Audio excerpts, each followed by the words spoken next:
একদিকে নিরাশা, হতাশা, অন্যদিকে ক্ষোভ। শেখ হাসিনা একই করলেন? ভারতের বহুদিনের সাজানো বাগান নিজ হাতেই শেষ করে দিলেন তাদেরই মিত্র হাসিনা। একথা ভেবে হয়তো ভারত ঠক ঠক করে কাঁপছে। যদিও দিল্লি থেকে শীত এখন বিদায় নিচ্ছে, তবুও চিন্তায় হিম হয়ে ঝিম ধরা মাথায় মোদি আসন্ন উত্তাপ উপভোগ করতে পারছে না। তার গা এখনও কাঁপছে। হাজার হাজার মাইল পাড়ি দিয়ে ওয়াশিংটনে পা রেখেছিলেন মোদি। সেখানে গিয়েই তুলসী তলায় জেলে ছিলেন দ্বীপ। মানে ভারতীয় গণমাধ্যমের দাবি মতে তুলসী গ্যাবার্ড হিন্দু ধর্মে বিশ্বাসী, তিনিই এখন মার্কিন গোয়েন্দা প্রধান। তার মানে তিনি ভারতের অনুকূলেই কাজ করবেন, ভারতকে আলাদা সুবিধা দেবেন।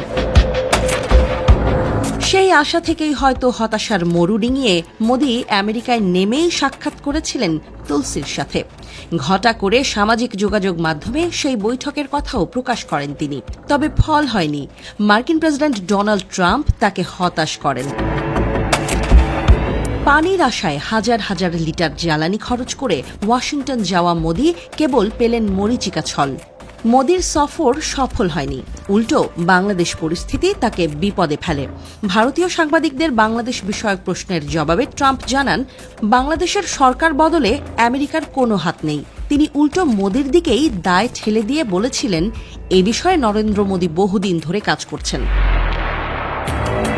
উটো চালে ধরা খেয়ে মোদি সেই সময় বাংলাদেশ প্রসঙ্গ এড়িয়ে যান, সোজা কথা বলতে শুরু করেন ইউক্রেন প্রসঙ্গে। তবে ভারতের পররাষ্ট্র সচিব জানিয়েছিলেন, ট্রাম্পের সাথে বৈঠকে বাংলাদেশ নিয়ে কথা বলেছেন মোদি। আমেরিকায় সুবিধা করতে না পেরে সে সময়ও ভারতের পররাষ্ট্র সচিব বাংলাদেশের সাথে সুসম্পর্ক চাওয়ার কথা বলেছিলেন। তবে ভারত কোনোভাবেই বাংলাদেশ হাতছাড়া হয়ে যাওয়ার বেদনা ভুলতে পারছে না।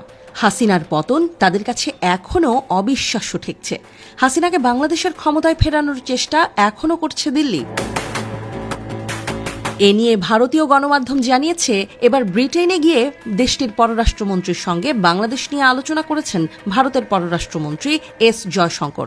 সোশ্যাল মিডিয়ায় একটি পোস্টে জয়শঙ্কর লেখেন, দ্বিপাক্ষিক সম্পর্ক এবং বর্তমান ভূ রাজনৈতিক বিষয় নিয়ে বিস্তৃত আলোচনা হয়েছে আমাদের দুজনের মধ্যে।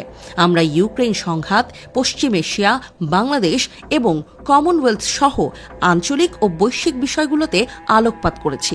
একটি অনিশ্চিত ও অস্থির বিশ্বে ভারত ব্রিটেন সম্পর্ক স্থিতিশীলতা ও সমৃদ্ধিতে অবদান রাখছে। যদিও বাংলাদেশ বিষয়ে কি কথা হয়েছে সে বিষয়ে বিস্তারিত কোনো তথ্য দেয়নি জয়শঙ্কর। তবে ভারতীয় গণমাধ্যম হিন্দুস্তান টাইমসের প্রতিবেদনে বলা হয়েছে, 2024 সালে শেখ হাসিনা ভারতে আসার পরে সেখান থেকে ব্রিটেনে যেতে চেয়েছিলেন। তবে সেই সময় হাসিনাকে আশ্রয় দিতে অস্বীকার করেছিল ব্রিটিশ সরকার।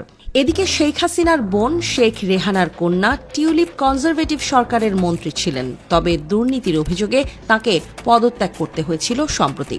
এর জেরেই রাজনৈতিকভাবে চাপে পড়েছিলেন কনজারভেটিভ প্রধান কিয়ের স্টারমার। এই আবহে জয়শঙ্করের সঙ্গে ল্যামির বাংলাদেশ ইস্যুতে আলোচনা বেশ তাৎপর্যপূর্ণ বলে মনে করা হচ্ছে।